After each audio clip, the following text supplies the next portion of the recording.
Hello there, welcome to another interesting and informative edition of Worthy by Design, brought to you by Advent Cable Network Nigeria, ACNNTV, and I am Iberichins.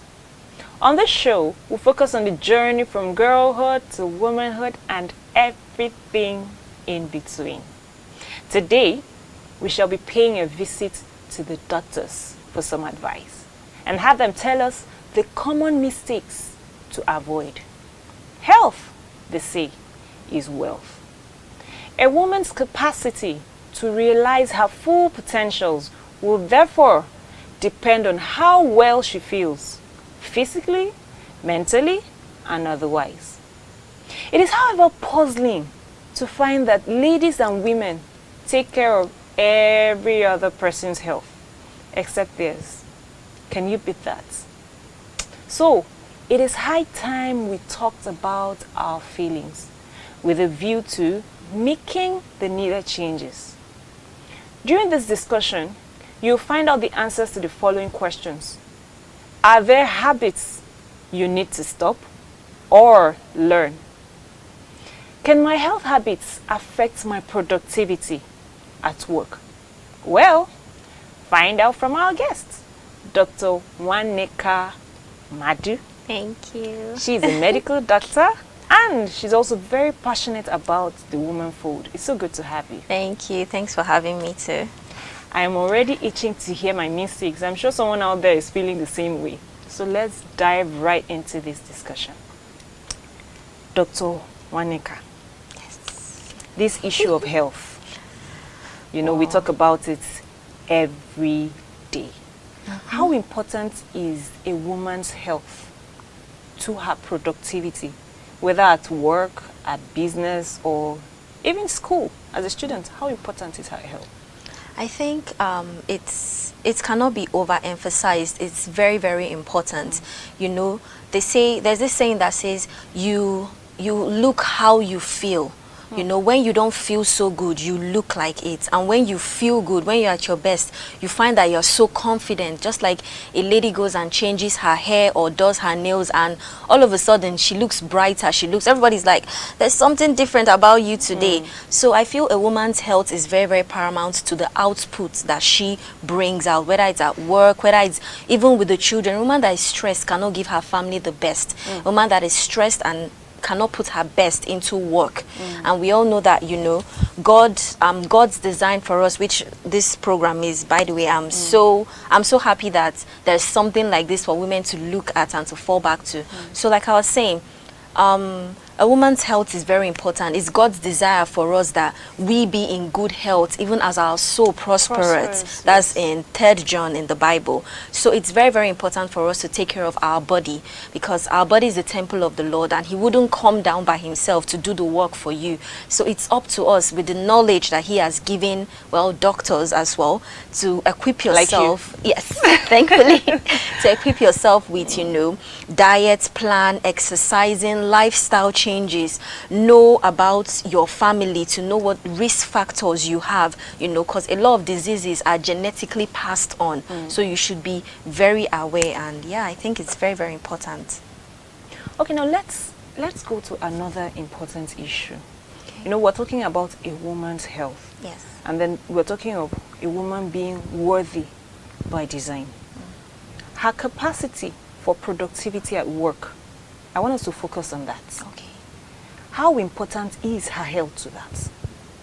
I mean, if you're not feeling well, you can't even do the work God has called you to do. So it's very, very important. I mean, if you're sick, nobody is looking to hire someone that is sick. No one is looking to hire someone that is not well kept.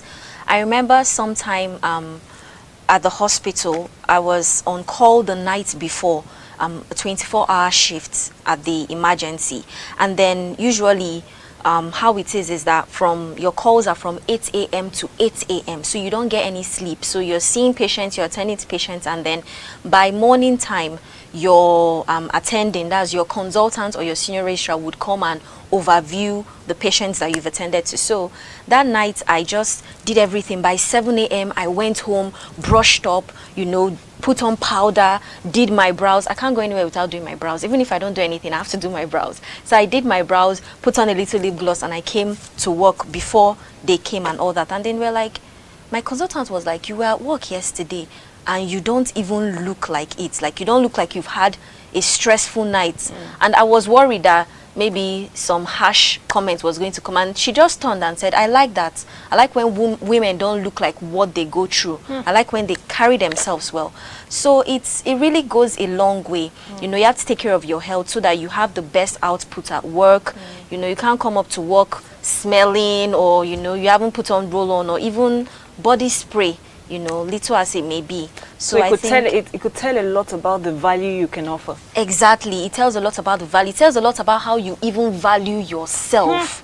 You know, when you carry yourself with so much pride. But if you see someone that is raggedy and not looking well, sickly, then deep down, it's deeper than maybe them not being able to afford it. It's deeper than that, honestly. All right. Now, let's go to some of these feelings. Okay. You see us on a daily basis. We come to ask for advice, you know, injection and all them things, you know. Let's start from the basic issues, the basic things we do every day. Okay. Wearing heels. We love it. It makes us look very elegant. Exactly. But I'm sure there's some side effects to it. Definitely. Now, we can't take away the culture of wearing heels, you know, because it's like you said, it makes us look elegant. When you wear heels, you seem a little bit taller, your curvatures are a little more emphasized. But like you said, there are side effects to it. Prolonged wear of heels are not good.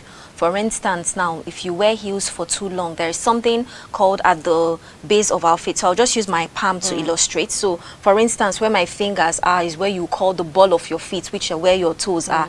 And then here would be the sole of your feet. So here, right here in the middle, at the middle of your feet, you have what you call a muscle called the plantar fascia. It's a very broad muscle and a strong muscle. So when you wear heels for a long time, you notice sometimes when you wear heels for too long, the sole of your feet begin to hurt you.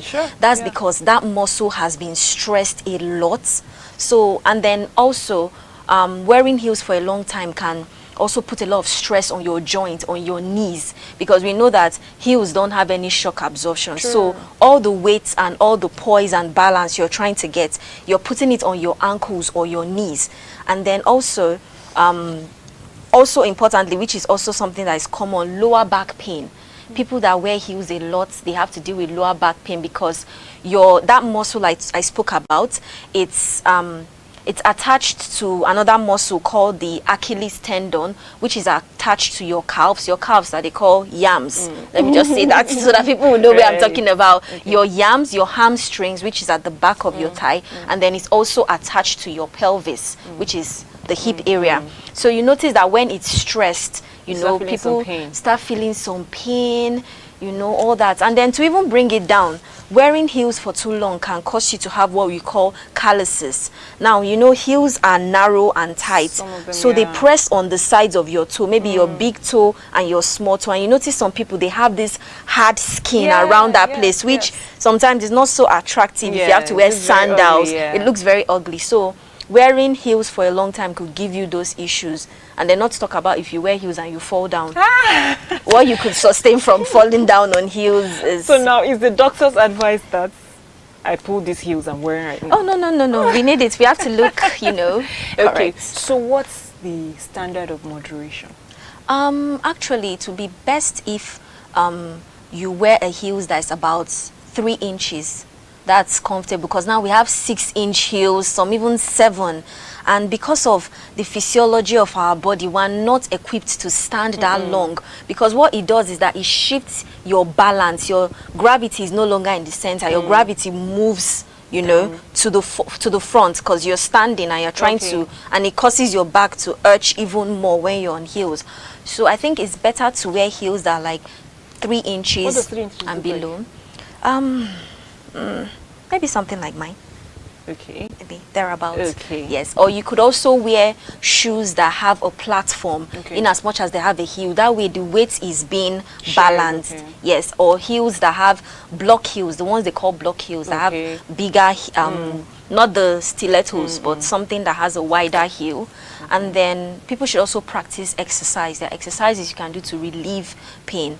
Now, for instance, and it's something you can do, you don't need to go to the gym. You can even do it in your office. And it's nice to do it before prolonged wear of heels and after prolonged wear, just to prevent yourself from having back pain or bone issues. So you can just get a book or something that's like of 1 inch measure, put it on the floor, place the top of your feet on that book, and then lean forward, stretching, just like you're trying to, you know, this exercise where we tell children to touch their toes. So you touch just that one that is on the book, and you stretch for about 30 seconds. And if, for instance, some people cannot keep their legs straight and touch their toes, if you have to bend your knees a bit, there's no problem. Then you do that for 30 seconds and rotate to the second foot. And then next week when you want to do it, you move that block to 2 inches, and then move it to 3 inches, and then just so that you stretch your muscles very well to prevent any pain or any tension there. Okay, that means I can continue wearing heels. Yes, you can. We can. You can. Right. Just Right. moderation is key. Okay. Let's move to another issue that is of utmost importance. Okay. Skin care. Now, a lot of people find bleaching to be a part of their skin care routine. What do you say about this? Wow.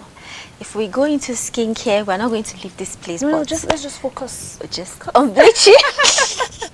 So now, I think people that bleach are either, some people do it unknowingly, you know, because they go into the market or they see friends, they are looking for help for one skincare condition or not, especially hyperpigmentation.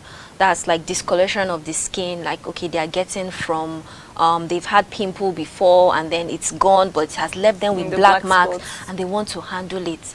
So they go looking for all these creams that they tell you whitening, brightening, toning. Some of them even use toning, but the chemicals that they put in those things, especially the organic skincare markets, Nigeria is flooded with organic skincare.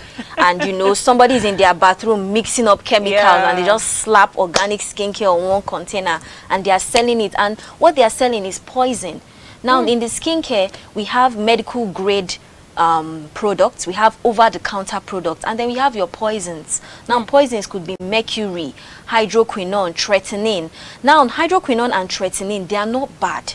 They're actually used worldwide to treat hyperpigmentation, but everything should be in moderation. Now those people that mix those chemicals in their house, you don't know what percentage they are putting, because everything that has a good effect has adverse effects. So now people that are bleaching, it's really bad. It's really bad because you're compromising your skin. You're compromising your skin so much. Now people that bleach, there's this thing that is common amongst the older women that even now younger people are having. You see them with this dry blue-black patch that crosses from the cheeks to maybe the temples. It's called exogenous onchronosis. So that is something, that's a side effect from bleaching. Now, for instance, these bleaching creams, they have steroids. So what you do is that, and steroids are addictive, so you just rub it on your face. Anything that has a quick fix is very bad. You rub it on your face. So quick fix is not the option? Quick fix is not the option. You put it on your face, 1 week later you are brighter, your complexion is looking good. Then you start seeing some side effects and you go and they tell you, oh, they have a higher one for you. You have to move to the next level. And you just keep on masking, and then at some point you see that you just have this massive discoloration, and it's really horrible. And it's really, even dermatologists, they dread treating it because it takes a lot of time, sometimes 6 months, 1 year to correct this damage. And then even bleaching can lead to skin cancers. Whoa. It can lead to infections. That bad? Yes. It can lead to infections. And because some of these bleaching creams contain mercury, mercury is toxic. You could have kidney issues, you could have neurological issues, you could have psychiatric issues. Because the skin absorbs. The skin absorbs it, you know. So I think it's really bad. I wouldn't advise people to bleach. I think for whatever skin condition you are having, please and please and please go and see a licensed esthetician or a licensed dermatology to get yourself sorted out. And even most of this pigmentation comes from, you know, not using sunscreen. And then even sometimes we should embrace our melanin, because our color is beautiful and it's actually a protective factor. Do you know that melanin has a part of, because sunscreen basically is SPF, sun protective factor. Now our melanin has 13.5% sun protective factors, while a Caucasian skin has just about 5%. So we already have things that protect us on our skin. So the melanin is protective. Melanin is protective. Let me pin it here. Let's go on a very short break. More to come after this break. Just stay with us. Every person who is charged with a criminal offense is entitled to defend himself in person or by a legal practitioner of his own choice. Remember that an individual is entitled to remain silent. Every citizen in Nigeria is entitled to maintain a private life. You are approaching a military checkpoint or a police checkpoint without knowing that it's against or it offends them and subject you to a frog jump. That is wrong.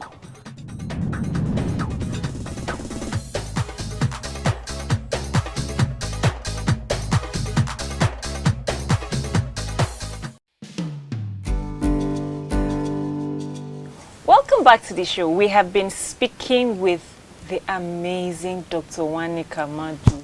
Wow, she's been dishing it out back to back on the common health mistakes to avoid as a woman. It should even apply to men, right? True. Some men bleach too. Right. So remember, you can follow the discussion on our various social media handles on Twitter, Facebook, and Instagram at Worthy by Design 20. Now we'll go back to this discussion. We have talked about bleaching and the fact that our melanin, in fact, is protective. Yes. So don't wash it off with bleaching creams. Yes, don't. Now we'll move to another issue that is very important. Cancer. Okay. Cancer is, I call it a canker worm. It's just creeping, you know, into human existence.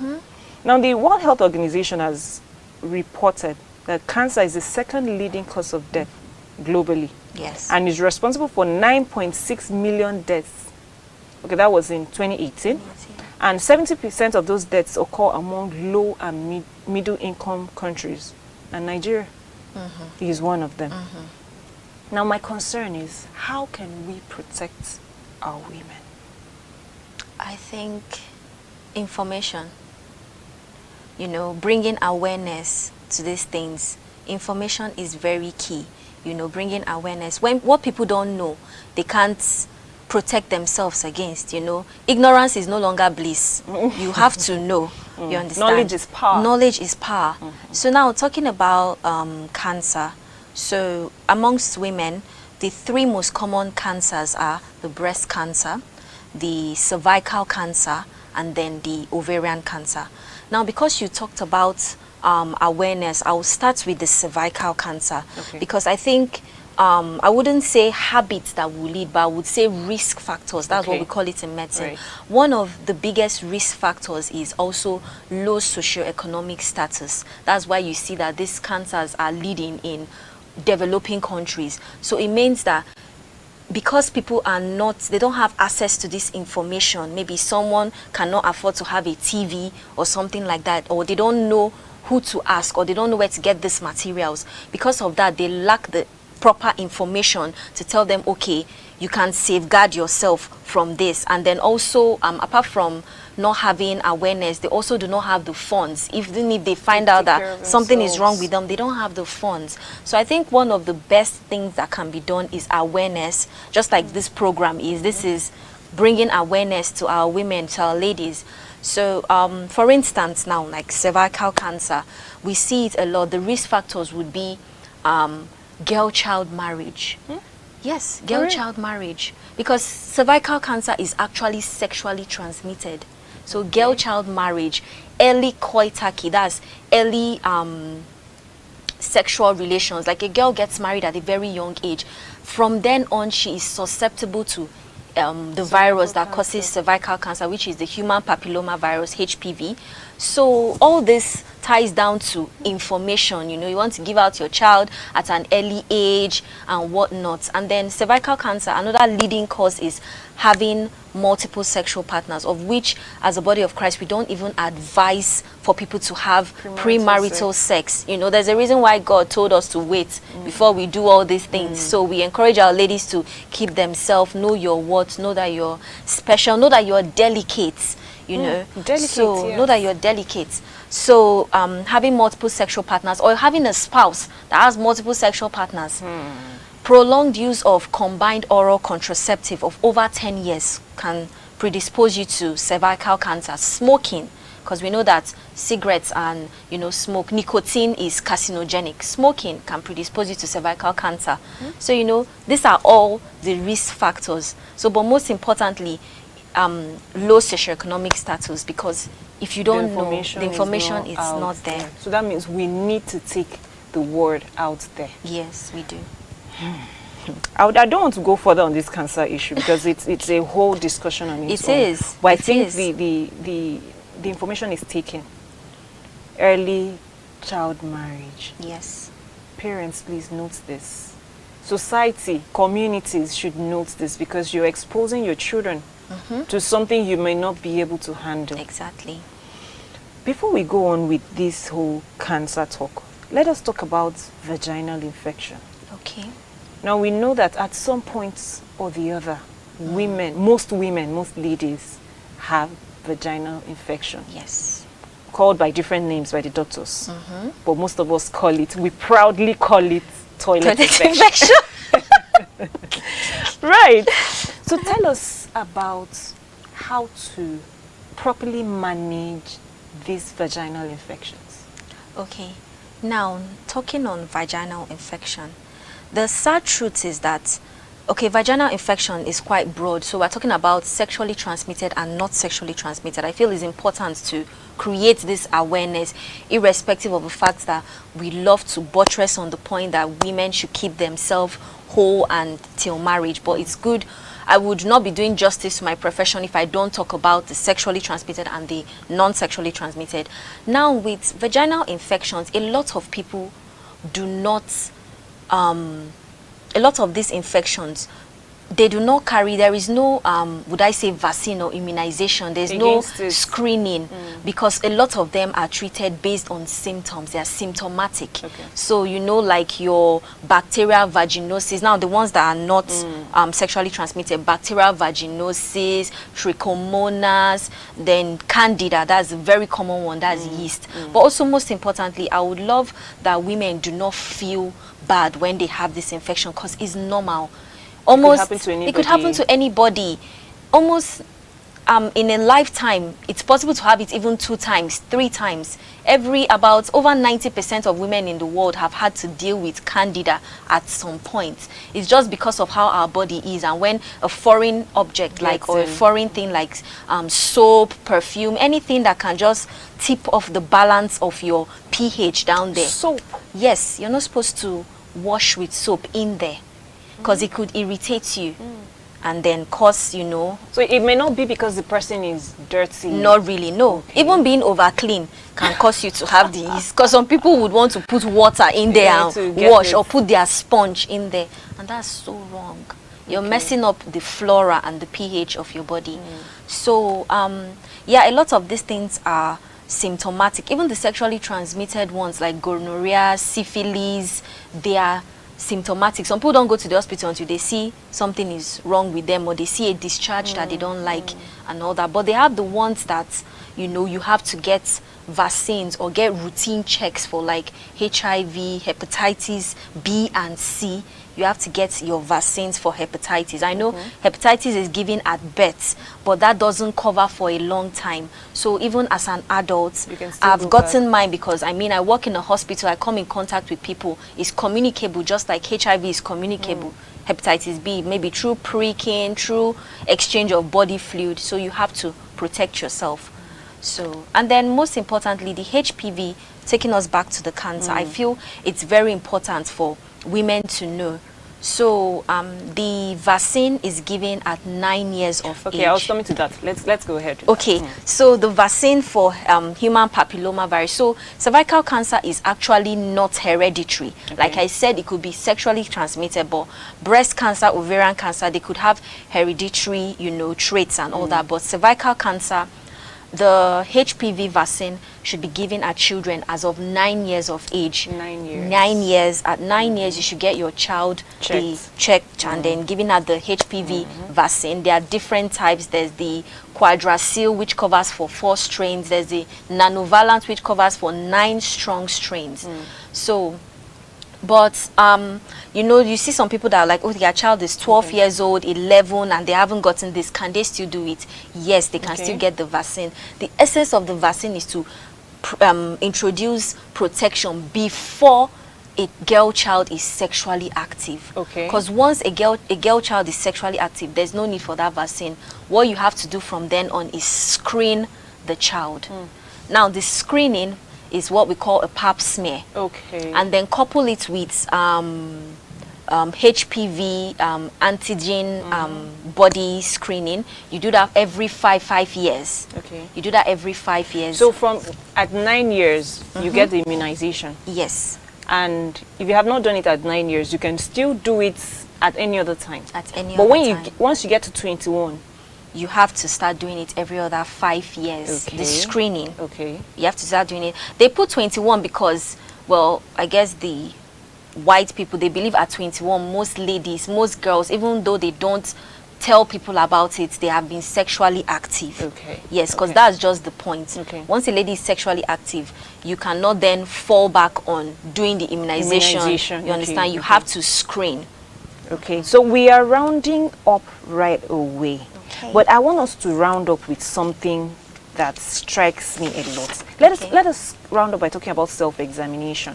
You know, we have talked about what the doctor can do for us. Great. What can we do for ourselves? Amazing. Now for self-examination, there's something I like to tell ladies when I have to talk. I'll be like, don't be a stranger to your body. It's your vessel. You should know your every curve, every beauty mark, every mole. Learn to look at yourself. And you should know the changes. You should know the changes. If you know the normal, that's when you know the abnormal. So you should know your body. Okay. You know, so for instance, now examinations, one that I would advise women to do every month when it comes to your period is a breast examination.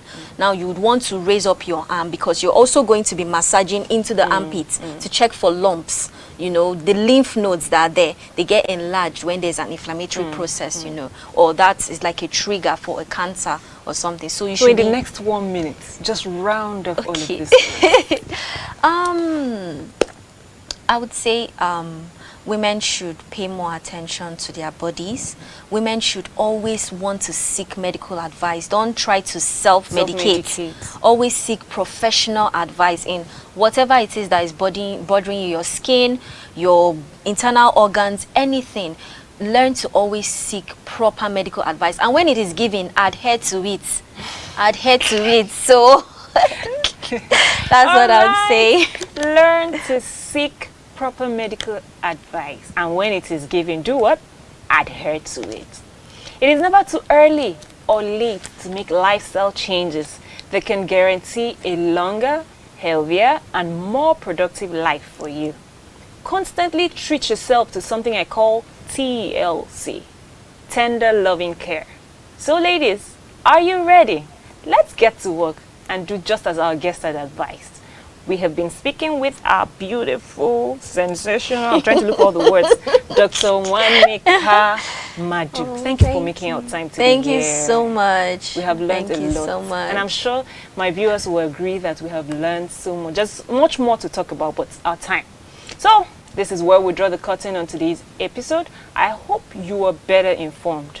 Tune in again next week, same time, same station for another interesting edition of the show. Remember, every woman is worthy by design. I am Iberi Chims. Bye now.